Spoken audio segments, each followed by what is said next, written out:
नमस्कार, ANB news देख रहे हैं आप। मैं हूं आपके साथ पल्लवी राजपूत और हमारे खास कार्यक्रम अपने उत्तराखंड में आप सभी का स्वागत है। और चलिए अब शुरुआत कर लेते हैं खबरों की। बीजेपी के राष्ट्रीय अध्यक्ष जेपी नड्डा और उत्तराखंड के मुख्यमंत्री पुष्कर सिंह धामी चमोली जिले के दूरस्थ गांव सवाड़ पहुंचे, जहां उन्होंने शहीद सम्मान रथ को हरी झंडी दिखाकर शहीद सम्मान यात्रा का शुभारंभ किया। इस दौरान उनके साथ केंद्रीय रक्षा राज्य मंत्री अजय भट्ट, उत्तराखंड के सैनिक कल्याण मंत्री गणेश जोशी समेत कई पदाधिकारी मौजूद रहे। जनता को संबोधित करते हुए बीजेपी के राष्ट्रीय अध्यक्ष जेपी नड्डा ने कहा कि सवाड़ वीरों की भूमि है और उनका सौभाग्य है कि उन्हें इस वीर भूमि में आने का मौका मिला। उन्होंने कहा कि कांग्रेस ने सैनिकों का कभी सम्मान नहीं किया, बल्कि बिना सुरक्षा के सैनिकों को सीमा पर देश की सुरक्षा के लिए भेजा।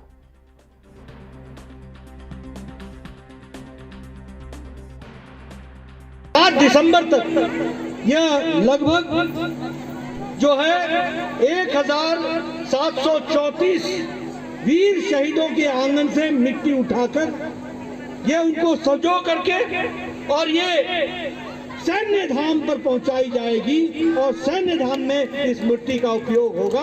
यह वीर सपूतों की धरती को जोड़ा जाएगा, यह हम जानते हैं। परमवीर चक्र की बात करो तो यहाँ एक परमवीर चक्र भी है, 6 अशोक चक्र मिले, महावीर चक्र मिला, 13 महावीर चक्र मिले। आज जो combined chief of defence staff है जनरल विपिन रावत, वह भी उत्तराखंड से। अगर हम बात करें विपिन चंद्र जोशी जी की, चीफ ऑफ आर्मी स्टाफ थे, वो भी उत्तराखंड से थे। और अगर हम देवेंद्र कुमार जोशी जी की बात करें तो वह भी नवल स्टाफ के चीफ थे और वह भी उत्तराखंड की वीर भूमि से। वहीं जेपी नड्डा के साथ सवाड़ पहुंचे सीएम पुष्कर सिंह धामी ने शहीद स्मारक पर वीर शहीदों को श्रद्धांजलि देते हुए उन्हें याद किया।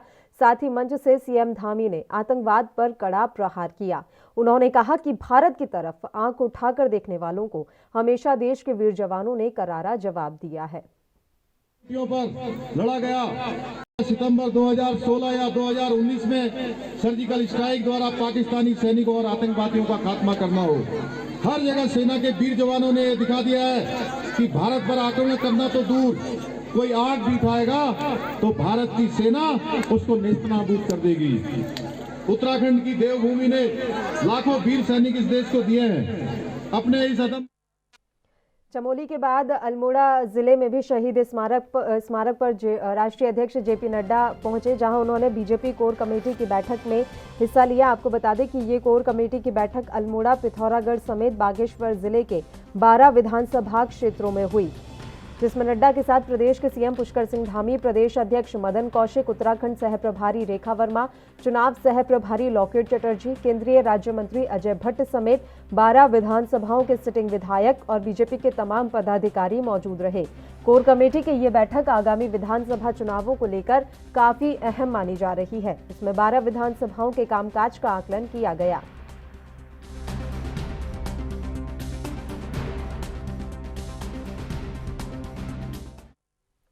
उत्तराखंड सरकार शहीदों के बलिदान को देखते हुए पूरे प्रदेश में 15 नवंबर से 7 दिसंबर तक शहीद सम्मान यात्रा निकाल रही है, जिसमें शहीद सम्मान यात्रा रथ शहीदों के घर से मिट्टी लेकर प्रदेश में जाएगी। इसी क्रम में आज पहले दिन शहीद सम्मान यात्रा रथ का शुभारंभ कोटद्वार में तहसीलदार ने हरी झंडी दिखाकर रवाना किया। ये शहीद सम्मान यात्रा दुगड्डा ब्लॉक के शहीदों के घरों में जाकर मिट्टी को लेकर देहरादून जाएंगे। इस दौरान पूर्व सैनिक गोपाल कृष्ण बर्थवाल ने कहा कि ये प्रदेश सरकार की ओर से सराहनीय कार्य किया जा रहा है।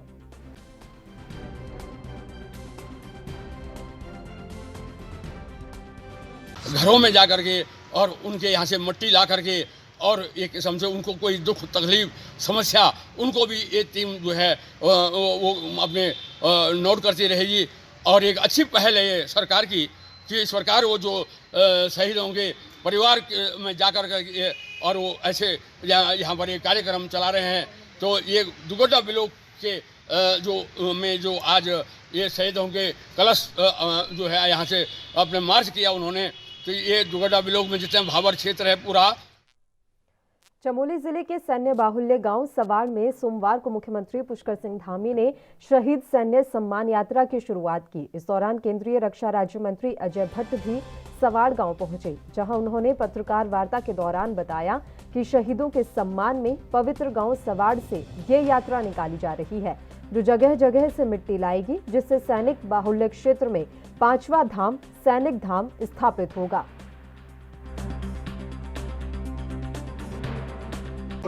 ये हमारे देश के माननीय प्रधानमंत्री श्री मोदी जी की सोच को मूर्त रूप देने का बड़ा अभियान है, और वो भी सवाड़ गांव से, जिसमें प्रथम विश्व युद्ध से लेकर आज तक सबसे ज़्यादा शहीद हुए हैं। हम उन शहीदों को नमन करने भी आए हैं, और हमने जो शहीद सम्मान यात्रा शुरू की है, इसकी शुरुआत ही हम इस पवित्र गांव से कर रहे हैं, और जगह जगह से हमारी यात्रा निकलेगी, और जहां भी शहीद हैं और जहां भी हमारे इस तरह के गांव हैं, तो वहां से यह यात्रा निकलकर यहाँ की पवित्र मिट्टी ले जाकर, यहाँ की रज को ले जाकर, हम जो 5वां धाम बना रहे हैं सैनिक धाम, जो मोदी जी ने कहा था कि सैनिक बहुल क्षेत्र है, यहाँ 5वां धाम बनेगा, तो उस धाम को बना रहे हैं जो सिर्फ भारत। जसपुर पहुंचे आम आदमी पार्टी के नेता भगवंत मान ने किसान सम्मान यात्रा की शुरुआत की, जो जिले की सभी विधानसभाओं में निकाली जाएगी। इस दौरान सांसद भगवंत मान ने जनसभा को भी संबोधित किया। उन्होंने कहा कि इस किसान सम्मान यात्रा का मकसद उत्तराखंड की जनता को जागरूक करना है। उन्होंने कहा कि दिल्ली में किसान पिछले 1 साल से 3 काले कानूनों का विरोध कर रहे हैं, लेकिन सरकार उनकी सुनने को तैयार नहीं। भगवंत मान ने कहा कि अगर उत्तराखंड में आम आदमी पार्टी की सरकार बनती है तो किसानों का गन्ना उचित मूल्य पर खरीदा जाएगा और 15 दिन के अंदर उसका भुगतान किया जाएगा।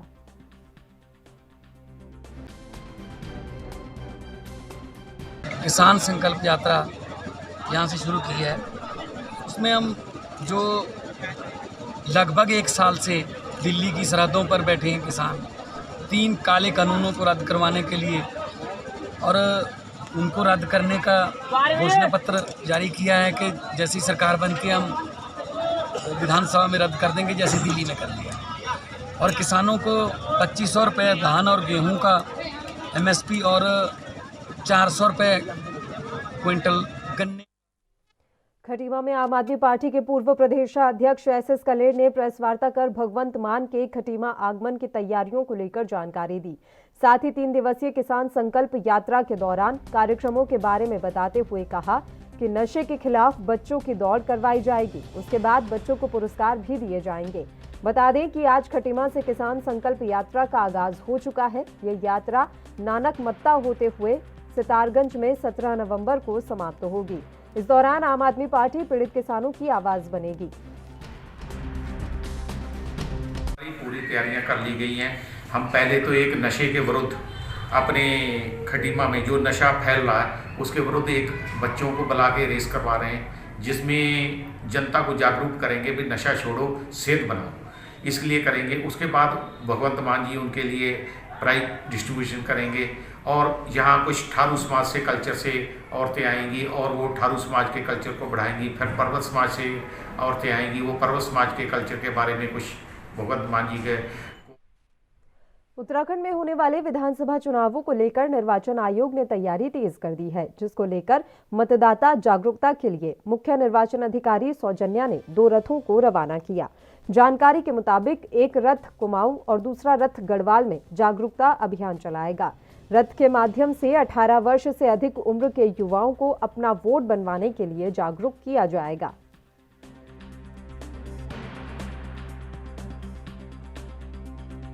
समरी रिवीजन प्रोग्राम में हम 1/1/2022 को एलिजिबिलिटी डेट लेते हुए जो भी 18 साल होंगे उनका सभी का फॉर्म्स हम ले रहे हैं और उनको हमारा मतदाता का लिस्ट में जुड़वा रहे हैं। तो हमारा 2 वैन्स हमने अभी जागरूकता का कैंपेन के लिए निकल रहे हैं। उसमें जो हमारे युवा है वो वहाँ पे वो मैसेजेस दे देंगे। ये गढ़वाल के लिए अलग से है और कुमाऊं के लिए अलग से है। तो गढ़वाल में जो मेजर एरियाज है चक्राता, त्यूनी, पुरोला, बारकोट, उत्तरकाशी, टेहरी, गंसाली, तिलवाड़ा, अगस्त्यमुनि, गौचर, पौड़ी, कोटद्वार, लक्सर। हल्द्वानी में युवाओं ने कांग्रेस नेता सुमित हृदयेश के नेतृत्व में कांग्रेस की सदस्यता ग्रहण की, जिनमें से कई युवा ऐसे हैं जो पहली बार अपने वोट का इस्तेमाल करेंगे। इस दौरान सुमित हृदयेश ने कहा कि प्रदेश का युवा वर्ग कांग्रेस की नीतियों से प्रभावित होकर लगातार पार्टी से जुड़ रहा है, क्योंकि युवा जानता है कि अगर प्रदेश का विकास कोई कर सकता है तो वो कांग्रेस पार्टी है। तीस हमारे युवा साथी हैं जो विभिन्न क्षेत्रों में हल्द्वानी से रहते हैं। इनमें से कई फर्स्ट टाइम वोटर भी हैं, तो ये खुशी की बात है कि कांग्रेस की नीतियों पे उनको विश्वास है और जिस प्रकार से इस घर में जहां वो आए हैं, जो यहाँ का इतिहास रहा है, परंपराएं रही हैं, कार्य करने की शैली रही है, इन सारी चीज़ों पे इन युवाओं ने भरोसा जताया। साथ ही साथ जिस तरीके से प्रताड़ना हुई है पिछले 4.5 साल में, आज अगर केवल एक होर्डिंग लगा दे भाजपा की युवा प्रदेश युवा नेतृत्व और जो बच्चे प्रवेश के लिए कॉलेज में जा रहे हैं उन पर लाठियाँ बरसाई जा रही हैं, तो उससे असलियत साफ दिखाई दे रही है। तो बच्चे भी सब समझदार हो गए। आजकल सोशल मीडिया का ज़माना है, सब अखबार पढ़ रहे हैं, सोशल मीडिया पे वेब पोर्टल्स के माध्यम से जानकारी ले रहे हैं। तो अच्छा आज एक सुखद ये अनुभव है कि इतने बच्चे यहाँ पे ज्वाइनिंग कर रहे हैं। लगातार ये प्रक्रिया जारी। उधम सिंह नगर की किच्छा में कांग्रेस प्रदेश प्रवक्ता डॉक्टर गणेश उपाध्याय ने प्रेस वार्ता की। इस दौरान उन्होंने कहा कि सरकार ने अभी तक करीब 14 लाख कुंतल धान की खरीद कर ली है, लेकिन अभी तक केवल एफसीआई ने किसानों का भुगतान किया है। साथ ही कांग्रेस प्रवक्ता ने प्रदेश सरकार पर कोर्ट के आदेशों की अवहेलना करने का आरोप लगाया। उन्होंने कहा कि कोर्ट में शपथ पत्र देकर 3 दिनों में भुगतान करने का आश्वासन दिया था, लेकिन सरकार ने 24 दिन बीत जाने के बाद भी भुगतान नहीं किया, जो कि कोर्ट के आदेशों की अवहेलना है।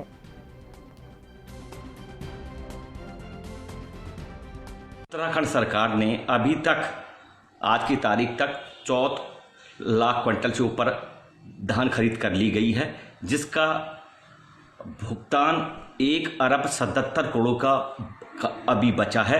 जबकि मेरे द्वारा जनहित याचिका दायर की थी, जिसमें सरकार ने लिखित तौर पर खंडपीठ में लिख के दिया था 48 घंटे से लेकर हफ्ते के अंदर भुगतान करेंगे। आज 22 दिन से ऊपर हो चुके हैं। बड़ा दुर्भाग्य है, आज केवल एफसीआई एक ऐसी एजेंसी है जिसने किसानों को भुगतान किया और किसी भी एजेंसी ने अभी तक भुगतान नहीं कर रखा है। और इगास, छठ पूजा और दिवाली किसानों क्या मनाई आप समझ सकते हैं। आज अगर ये 1 हफ्ते के अंदर किसानों को भुगतान नहीं करेंगे, मुझे बाध्य होकर दोबारा हाईकोर्ट में जाके। गदरपुर के एक होटल में आज कांग्रेसी कार्यकर्ताओं ने कांग्रेस पर्यवेक्षक रफीक खान का स्वागत किया। इस दौरान कांग्रेस पर्यवेक्षक रफीक खान ने कहा कि आज गदरपुर में कांग्रेसी कार्यकर्ताओं की ओर से शिष्टाचार भेंट हुई है और कांग्रेस को मजबूत करने की रणनीतियों पर चर्चा हुई है और जितने भी कांग्रेस के प्रत्याशी हैं वो आज यहां पर पहुंचे हैं। सभी कार्यकर्ताओं से कांग्रेस की नीतियों और नेताओं के बारे में फीडबैक लिया जा रहा है।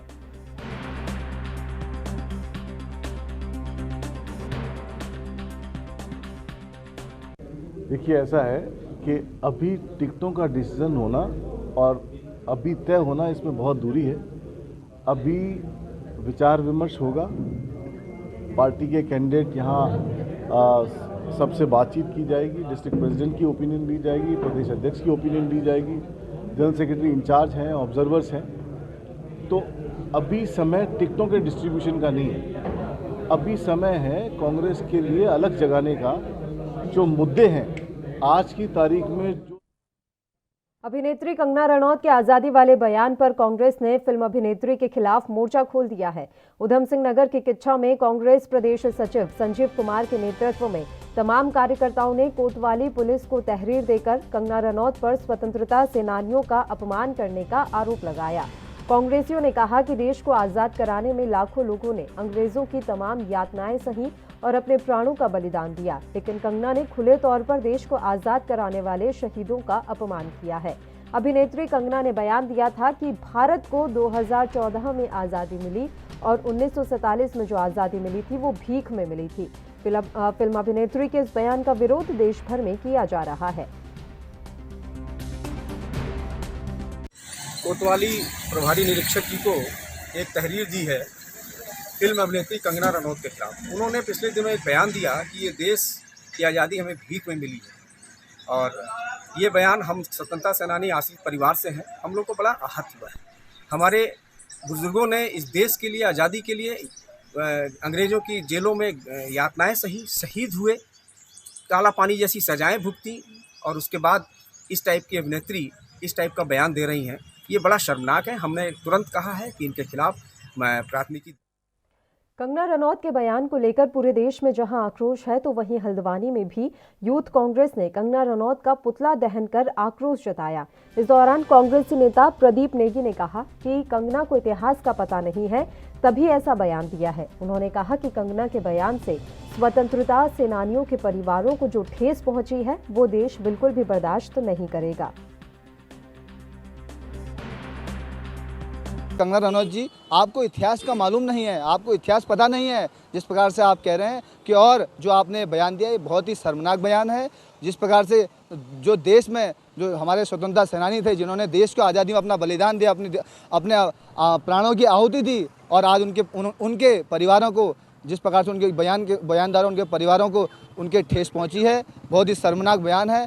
इस बयान से हम ये कहना चाहते हैं देश की सरकार से और गृह मंत्री से कि जल्द से जल्द उन पर। तो कंगना रनौत के बयान को लेकर पूरे देश में इस समय आक्रोश का माहौल है। हल्द्वानी में भी यूथ कांग्रेस ने कंगना रनौत का पुतला दहन कर आक्रोश जताया। इस दौरान कांग्रेसी नेता प्रदीप नेगी ने कहा कि कंगना को इतिहास का पता नहीं है, तभी ऐसा बयान उन्होंने दिया है। साथ ही उन्होंने कहा कि कंगना के बयान से स्वतंत्रता सेनानियों के परिवारों को ठेस पहुंची है, जो कि देश बिल्कुल भी बर्दाश्त नहीं करेगा। कंगना रनौत के बयान को लेकर बवाल लगातार जारी है। एक बार फिर से यूथ कांग्रेस ने अपना आक्रोश जो है वो जताया है। यूथ कांग्रेस के कार्यकर्ताओं ने पुतला दहन किया। इस दौरान कांग्रेस नेता प्रदीप नेगी ने कहा कि कंगना को इतिहास का पता ही नहीं है, इसलिए इस तरह की बातें उनके द्वारा की जा रही हैं। साथ ही उन्होंने कहा कि स्वतंत्रता सेनानियों के जो परिवार हैं, उनको इस बयान से काफ़ी ठेस पहुंची है। ऐसे में कंगना रनौत को अपने बयान पर माफ़ी तो मांगनी ही चाहिए। साथ ही उनके ऐसे बयानों को देश बर्दाश्त नहीं करेगा।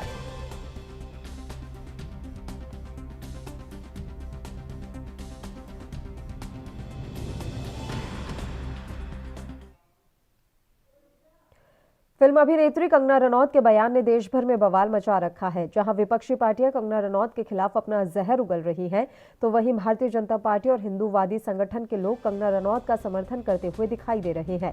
उत्तराखंड के उधम सिंह नगर के बाजपुर में पहुंची भारतीय जनता युवा मोर्चा की राष्ट्रीय उपाध्यक्ष नेहा जोशी ने कंगना रनौत का समर्थन करते हुए बड़ा बयान दिया है। इस दौरान नेहा जोशी ने कहा कि आज भी कई लोग आज़ादी देने की मांग करते हैं। उन्होंने कहा कि जब JNU के कन्हैया कुमार के लिए अभिव्यक्ति की आज़ादी है, तो कंगना रनौत के लिए भी अभिव्यक्ति की आज़ादी होनी चाहिए। व्यक्ति की आज़ादी है, कोई भी कुछ भी कह सकता है। यहाँ तो कुछ लोग ऐसे हैं जो आज भी हमें चाहिए आज़ादी के नारे भी लगाते हैं, तो उनसे भी ये सवाल होना चाहिए। तो मुझे लगता है अभिव्यक्ति की आज़ादी अगर JNU के कन्हैया के लिए है, तो कंगना के लिए भी होनी चाहिए। भारतीय संविधान के अंतर्गत प्रत्येक व्यक्ति को अपने मत को रखने का पूर्ण अधिकार है। कंगना रनौत जी ने जो बात कही है, कहीं ना कहीं उनको प्रतिबद्धता लगती होगी 2014 से पूर्व। राजनीतिक परिवर्तन के पश्चात बहुत सारे ऐसे क्रियाकलाप, बहुत सारे ऐसे विचार जो देखने में आए हैं। आप जम्मू कश्मीर की बात करें तो जम्मू कश्मीर के भीतर जो 370 लगी थी, उसके कारण से किसी अन्य राज्य का व्यक्ति वहाँ ज़मीन नहीं खरीद पा सकता था। वहाँ के रहने वाले नागरिकों का कोई शादी ब्याह रिश्ता किसी अन्य राज्य के साथ नहीं जुड़ पाता था। एक देश, एक संविधान, एक झंडा, एक कानून, ऐसा आभास हमें 2014 के बाद ही हुआ है। तो उससे पूर्व में आज़ादी तो मिली, क्षेत्रफल पर जो कब्जा था अंग्रेजों का, उन्हें यहाँ से भगाया तो गया, खदेड़ा तो गया, पर वैचारिक अधिकारी, अपने मौलिक अधिकारों की आज़ादी, ये धीरे धीरे कहीं उनको महसूस हुई होगी, तब उन्होंने। हरिद्वार जिला कारागार में भी इगास पर्व बड़ी धूमधाम के साथ मनाया गया। इस मौके पर जेल परिसर में ही सांस्कृतिक कार्यक्रम आयोजित किए गए। इस दौरान उत्तराखंड के सांस्कृतिक गीत और कैदियों ने द्वारा पारंपरिक नृत्य प्रस्तुत किए गए। आपको बता दें कि CM पुष्कर सिंह धामी ने इस साल इगास पर्व को धूमधाम से मनाने की अपील की थी, जिसको लेकर प्रदेश भर में सांस्कृतिक कार्यक्रम आयोजित किए गए। उत्तराखंड का लोक पर्व इगास, जिसे बूढ़ी दीपावली भी कहा जाता है, कारागार में भी बहुत हर्ष और उल्लास के साथ मनाया गया। पूरी कारागार में दिए जलाए गए, इसके अतिरिक्त बिजली की मालाओं से भी जो है कारागार को सजाया गया। हमारे बंदी कलाकार जो हैं, उनके द्वारा उत्तराखंड के लोक नृत्य का प्रदर्शन किया गया और कई बंदी जो उत्तराखंड से संबंधित हैं, जो उत्तराखंड के रहने वाले हैं, मूल निवासी हैं, उनके द्वारा। कालाढूंगी विधानसभा क्षेत्र को करोड़ों की योजनाओं की स्वीकृति मिलने पर स्थानीय लोगों ने धन्यवाद कार्यक्रम का आयोजन किया। स्थानीय लोगों ने बीजेपी नेता सुरेश तिवारी की अध्यक्षता में सीएम पुष्कर सिंह धामी, मंत्री बिशन सिंह चुफाल और मंत्री अरविंद पांडे का आभार व्यक्त किया। बीजेपी नेता सुरेश तिवारी ने बताया कि प्रदेश सरकार लगातार विकास योजनाओं को धरातल पर ला रही है। सीएम पुष्कर सिंह धामी के नेतृत्व में प्रदेश लगातार आगे बढ़ रहा है।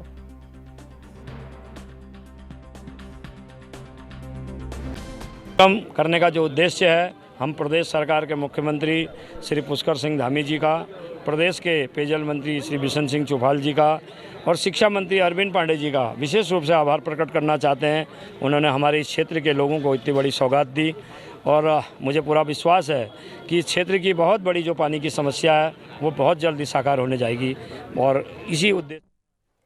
अल्मोड़ा जिले के विकासखंड सियालदे के गांव नैल में एक निःशुल्क स्वास्थ्य शिविर लगाया गया, जिसमें क्षेत्र के लगभग 300 ग्रामीणों ने अपने स्वास्थ्य की जांच कराई।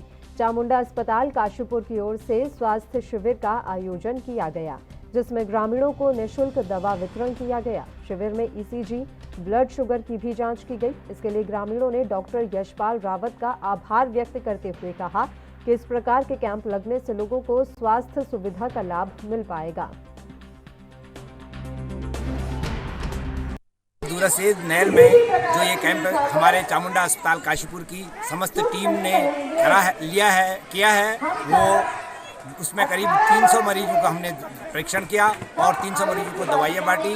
इसमें physician, surgeon, gynaecologist, dental surgeon, eye surgeon व स्किन रोग विशेषज्ञ डॉक्टर्स उपस्थित थे, जिन्होंने सब यहाँ के मरीजों को सेवाएं दी।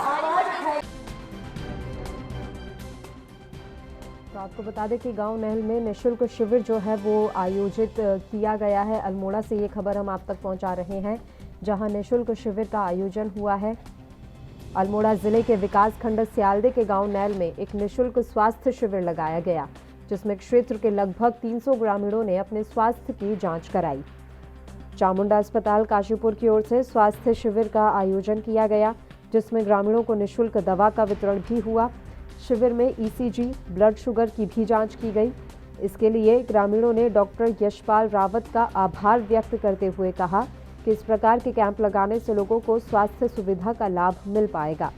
अल्मोड़ा जिले के विकासखंड सियालदे के गांव नैल में एक निःशुल्क चिकित्सा शिविर का आज आयोजन किया गया है। निःशुल्क स्वास्थ्य शिविर यहां पर लगाया गया, जिसमें क्षेत्र के लगभग 300 ग्रामीणों ने अपने स्वास्थ्य की जाँच बिल्कुल निःशुल्क कराई है।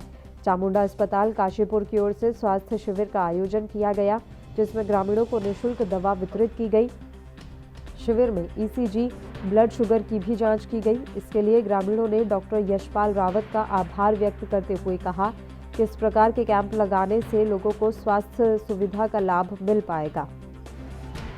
निःशुल्क स्वास्थ्य शिविर आज अल्मोड़ा जिले के विकासखंड सियालदे के गांव नैल में लगाया गया।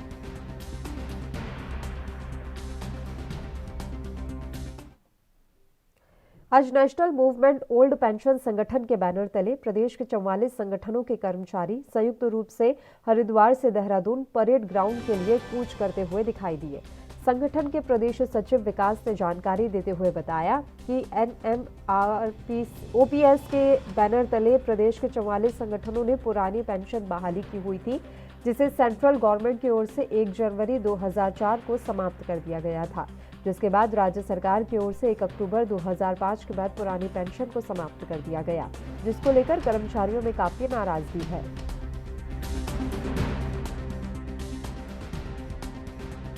एनएमओपीएस के माध्यम से बैनर तले हम 44 संगठन जो रजिस्टर्ड संगठनों को लेके हमने सरकार के सामने अपनी मांग रखी थी। सरकार ने 1 अक्टूबर 2005 के बाद हमारी पुरानी पेंशन को समाप्त कर दिया था, जिससे कर्मचारियों में बड़ा आक्रोश था और हमने समय समय पर प्रार्थना पत्र निवेदन सरकार से किया था कि सरकार हमें किसी भी तरीके से पुरानी पेंशन बहाल करे, लेकिन सरकार ने हमारी तरफ कोई अनदेखी नहीं देखी। हम संविधान के अनुसार, बिल्कुल नियमों के अनुसार आज फिर अपनी 15 तारीख को देहरादून परेड ग्राउंड से सचिवालय कूच पद यात्रा संकनाथ रैली जो हमारे राष्ट्रीय अध्यक्ष विजय खानपुर के 84 जबरदस्तपुर गांव में 5 दिन से लापता युवक का शव मिला है। पुलिस ने शव को कब्जे में लेकर छानबीन शुरू की। जानकारी के मुताबिक बीते 10 नवंबर को शाहरुख नाम का युवक लापता हो गया था, जिसकी सूचना परिजनों ने पुलिस को दी थी। लेकिन जब परिजन भूसे के कमरे में गए तो उसका शव फंदे से लटकता मिला। युवक के परिजनों के मुताबिक मामला प्रेम प्रसंग का माना जा रहा है। फिलहाल पुलिस शव को पोस्टमार्टम के लिए भेजकर छानबीन में जुट गई है।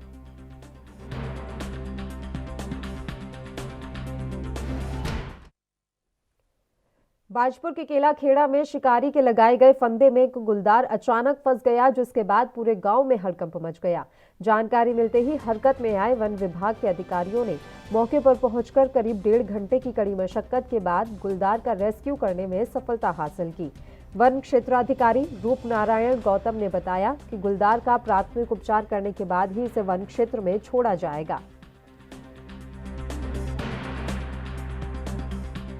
सुबह सूचना आई थी कि गुलदार फंसा हुआ है कड़के में। इस सूचना पर वाइल्ड लाइफ की टीम मंगाई गई। टीम में डॉक्टर आयुष सुनियाल के द्वारा इसको बेहोश करके इसका रेस्क्यू किया गया है। ये किसी के द्वारा कड़का लगा के जंगली जानवरों को फंसाने के लिए कड़का लगाया गया, तो उसमें ये फंस गया है। अभी स्वस्थ है। करीब 5 से 6 साल की मादा है। देखिए, ये तराई के एरिया में जहाँ नदी नाले हैं और रहने का आवास स्थल है इनके, ये हर जगह गुलदार पाए जा रहे हैं। और मेरी जनता से अपील है कि इस तरह की ये जो घटनाएं हो रही हैं, ये लोग अनजाने में कड़का लगवा दे रहे हैं या लगवा रहे हैं या बाहर के लोग आ रहे हैं, इन लोगों को जनता को नज़र रखनी चाहिए। अगर इस तरह कोई घटना घटती है। बाजपुर से एक खबर, शिकारी के जाल में एक गुलदार फंस गया है और जैसा कि आप तस्वीरों में भी देख सकते हैं, वन विभाग के कर्मचारियों ने इस गुलदार का रेस्क्यू कर लिया है। बाजपुर के केला खेड़ा की ये खबर है, जहां शिकारी के लगाए गए फंदे में एक गुलदार अचानक फंस गया, जिसके बाद पूरे गांव में हड़कंप मच गया। जानकारी मिलते ही हरकत में आए वन विभाग के अधिकारियों ने मौके पर पहुंचकर करीब 1.5 घंटे की कड़ी मशक्कत के बाद गुलदार का रेस्क्यू करने में सफलता हासिल की। वन क्षेत्राधिकारी रूप नारायण गौतम ने बताया कि गुलदार का प्राथमिक उपचार करने के बाद ही इसे वन क्षेत्र में छोड़ा जाएगा।